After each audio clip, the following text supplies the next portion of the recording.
Yo, how's it going? YouTube back in the video, and today I'm going to be talking about the winners and losers of the 2022 NBA Draft. Now, if I don't put your team on the winner, please do not say I'm saying your team did a bad draft at all. That's not what I'm saying. It's just a lot of teams had average drafts, and there was a few honorable mentions that I was going to put on here, but I only went with the winners, in my opinion, that are going to legitimately further their franchise for years to come when they made great moves, in my opinion, of course. And once again, this is just my opinion. So if I put your team on the loser and they end up being a winner, don't witch hunt me, please, because I very much could be wrong about a lot of these takes. But in my opinion, I'm not wrong, so I'm going to be saying my winners and losers of the 2022 NBA Draft. And if you do like the only point, hit the like button, subscribe button, mean the word to me. But without further ado, without rambling on too much, just get right into this video. Okay, so the first and really the most obvious team, I have the Detroit Pistons with the first winner of this video. The reason I have the Detroit Pistons winning in this video is because they got Jaden Ivey, and in my opinion, Jaden Ivey is probably the fourth best player in this entire class. In my opinion, actually, the third best player in this class.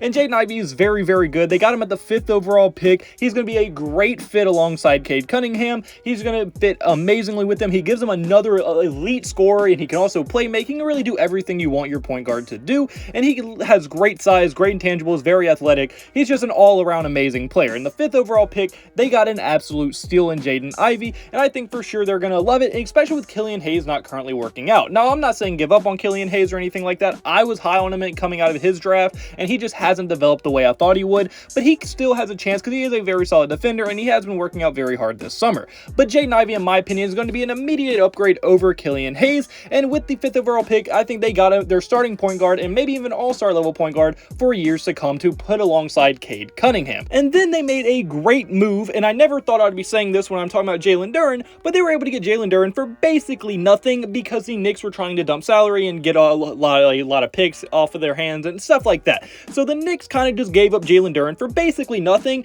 and going into this draft, I didn't think the team that drafted Jalen Duren would be a team that had on the winner's side, just because I thought he was overrated. But for the fact that they got him for basically nothing and how perfectly he fits this roster, and that was their second pick in the first round, Jalen Duren, I think, fits this roster perfectly. I think he will be starting over Isaiah Stewart fairly soon, and I do think that Jaden Ivey and Cade Cunningham are going to play really good with Jalen Duren because he is a freak athlete, can grab rebounds, block shots, and do everything Isaiah Stewart can, but he is a better athlete and a little bit taller as well. So I think for sure Jalen Duren is going to be an upgrade at that center position, and now they have pretty much a big three going into the next season. Now, although I don't think they're going to be a playoff team next year, I think they're going to be a very competent team and a very competitive team going into next season due to them drafting Jaden Ivey and Jalen Duren, a very good value picks for both where they got them.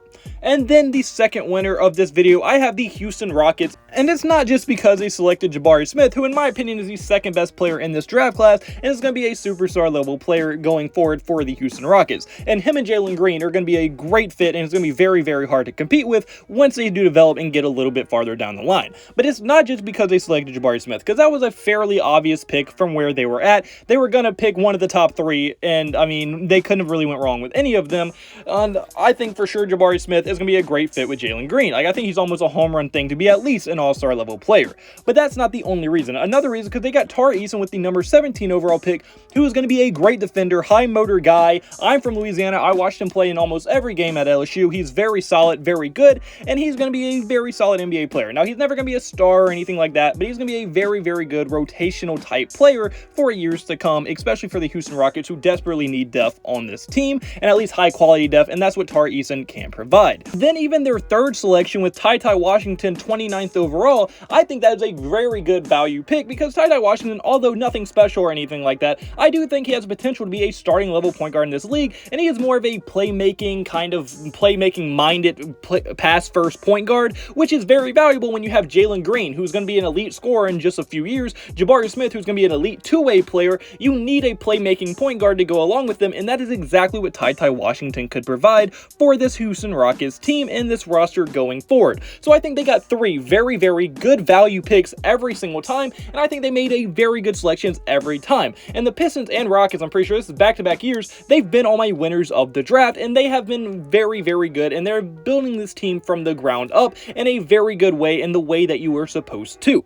And then my third winner, I have the San Antonio Spurs, and that's not because they're 8th overall pick. I don't like Sochan at 8. Now, although Sochan is going to be a solid player, and he's going to be a really good defender, and he's a good athlete, he is far away from being ready to be a legitimate starter in the NBA. Sochan is a beast on defense, don't get me wrong, but he doesn't have the offensive skills even close to being able to be a full-time starter on a playoff level NBA team. So although I think Sochan is going to be an okay player, I don't think he is ready right now, and I don't like him at the 8th overall pick. But what I do like is at number 20, they got Malachi Branham, and now although Branham does also have a little bit of work, he has every tool to be an elite, not an elite, but a very good 3-level scorer. He's very athletic, he can play defense, he has two-way potential, and I think the Spurs have a very, very good pick with him, and I do think Sochan is going to develop eventually, and once these two players develop, they could have two very, very good players on their hands, and I think the Spurs did get better from this draft.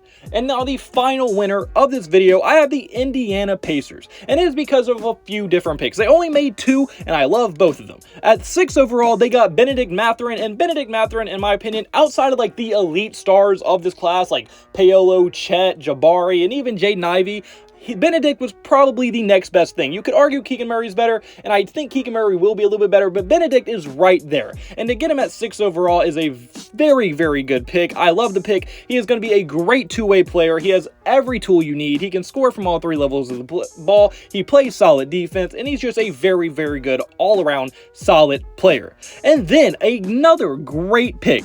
They had at 48 overall, they were able to get Kendall Brown. Now, although Kendall Brown offensively has a ton of room to improve, he is not a good offensive player right now. He is an elite athlete, probably one of the best athletes in this draft class. He's one of the best defenders in this draft class, and he has every tool, intangible meaning, to really be very, very good. I think for sure Kendall Brown could be a steal, and Indiana did something very similar with Isaiah Jackson last year. Isaiah Jackson is a very good player for them, one of the best defenders out of that draft class. Now, although he didn't get much run last year to the end of the season, Isaiah Jackson at the end of the season showed why they picked him, and he was a beast for them, and I'm sure he will be a very good rotational guy for them next year, and I think Kendall Brown could be kind of following the same path, and get that at 48 overall is extremely good value. So I think they got a all-star level player in Bennedict, and then a great role player in Kendall Brown at 48 overall, which is very hard to do.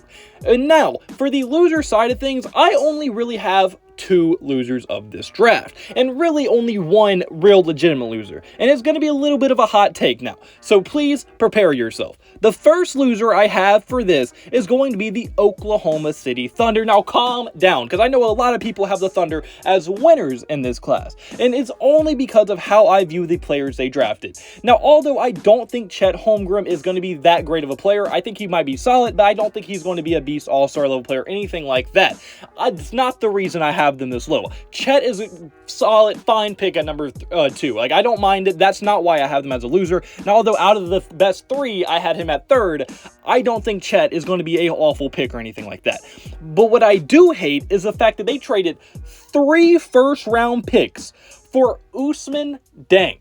Ousmane Dieng, in my opinion, is going to be a bust. Like, I don't see that dude being good in the league. I watched him, I watched film on him, I tried to see why everybody liked him, and I just simply could not see it. And I don't think Ousmane Dieng is going to be a good player, and to give up 3 first-round picks for him, in my opinion, is quite insane. And then, although I don't know much about Jalen Williams, admittedly, he could be a beast. I really didn't look at him at all going into this draft class. I don't know much about him at all. He was still a reach at the 12th overall pick. I'm all for go and get your guy, but he wasn't even on the board yet for most teams at 12. They could have traded back, they could have done so many different things, and yet they still reached for him at 12. So I don't think giving up 3 first-round picks for Ousmane Dieng is smart. I don't think drafting Jalen Williams at 12 is smart, and Chet Holmgren, out of the best 3, I have him at 3rd, and he could be the only one, in my opinion, that has legitimate bust potential.